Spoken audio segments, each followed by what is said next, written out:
जय हिंद दोस्तों, मेरा नाम है अंजलि और मैं आज आप लोग को बताने वाली हूँ इस सरकार की सबसे ज़्यादा किरकिरी करने वाली कुछ बातें।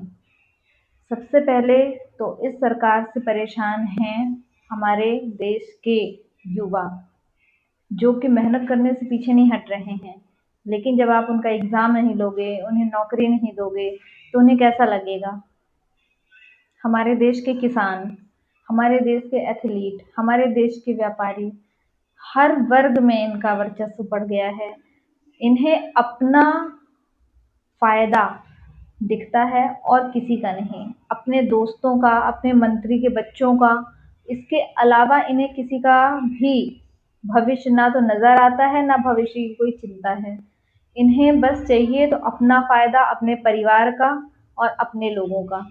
कॉकरोच जनता पार्टी का जो प्रदर्शन था आज का, उसमें यही देखने को मिला कि धर्मेंद्र प्रधान जी के जूं भी नहीं रेंग रही है।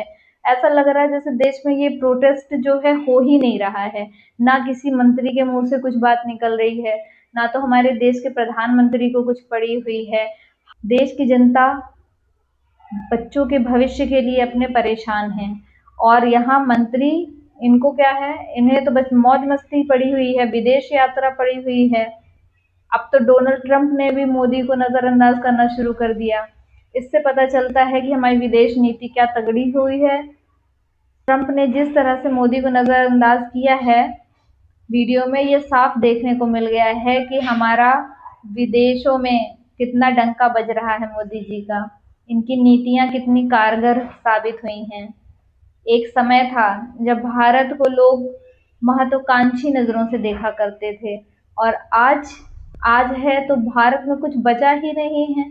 किसी को पड़ी ही नहीं है भारत में ना तो निवेश करने की, ना तो भारत में आके रहने की। कि नागरिक तक देश छोड़ कर के भाग रहे हैं, बड़े बड़े सेलिब्रिटी भारत को छोड़ के भाग रहे हैं। इसका कारण है भारत में बढ़ती हुई महंगाई, आर्थिक मंदी। राहुल गांधी की तरफ से यह भी कहा गया है कि अभी तो कुछ भी नहीं है, अभी तो ऐसी मार पड़ने वाली है महंगाई की, ऐसी आर्थिक सुनामी आने वाली है कि जिसे देख करके आप लोग खुद आश्चर्यचकित हो जाएंगे। इतनी महंगाई, इतनी मंदी शायद ही किसी ने अपने जीवन में देखा होगा। इसीलिए कह रहे हैं कि जो भी आपका निवेश है उसको बचा के रखिए, पैसे अपने पास रखिए, क्योंकि आने वाली महंगाई काफ़ी ज़्यादा मात्रा में होने वाली है। और इस सरकार से उम्मीद करना कि हमें नौकरी दे, हमें बेरोजगारी से रोजगार दे, तो भूल जाओ, क्योंकि वे खुद ही पुराने सरकारों की बनाई हुई संपत्ति को बेच रही है, तो वे हमें क्या नई जॉब देगी। तो ये उम्मीद लगाना हालिया सरकार से बेवकूफ़ी है कि वे आपके भविष्य के लिए कुछ सोच रही होगी या देश के भविष्य के लिए कुछ सोच रही होगी। वे तो खुद ही लूट-पाट करने में लगी हुई है कि जितना हो सके उतना लूट लो और देश को छोड़ के भाग जाओ।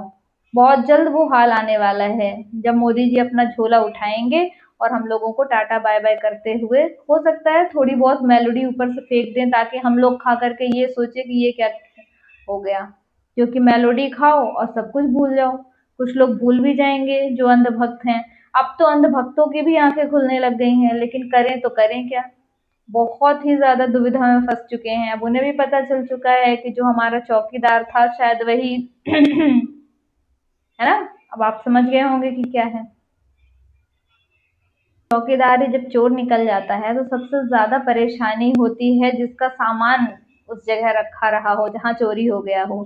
तो आज देश की जनता बहुत ठगा हुआ सा महसूस कर रही है, क्योंकि उन्होंने काफ़ी इमोशनली अपना इन्वेस्टमेंट मोदी जी के ऊपर किया था, इन्वेस्ट किया था अपना इमोशन, अपना धन, अपना भविष्य।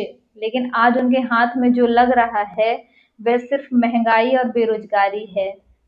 इसके अलावा मोदी जी के पास भी अब कुछ भी नहीं बचा है जनता को देने के लिए। उनकी विदेश यात्राएं रुक नहीं रही हैं, मौज मस्ती नहीं रुक रही है और ना तो नेता मंत्री अपने फायदे के लिए जनता को लूटना बंद कर रहा है।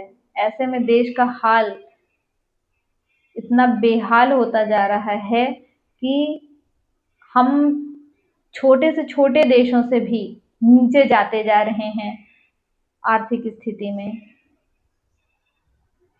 अब ऐसे में देखते हैं कि भारत किस तरह से वापस से खड़ा होगा और वापस से भावी भविष्य के लिए किस तरह से जद्दोजहद करके अपने आप को संभालेगा।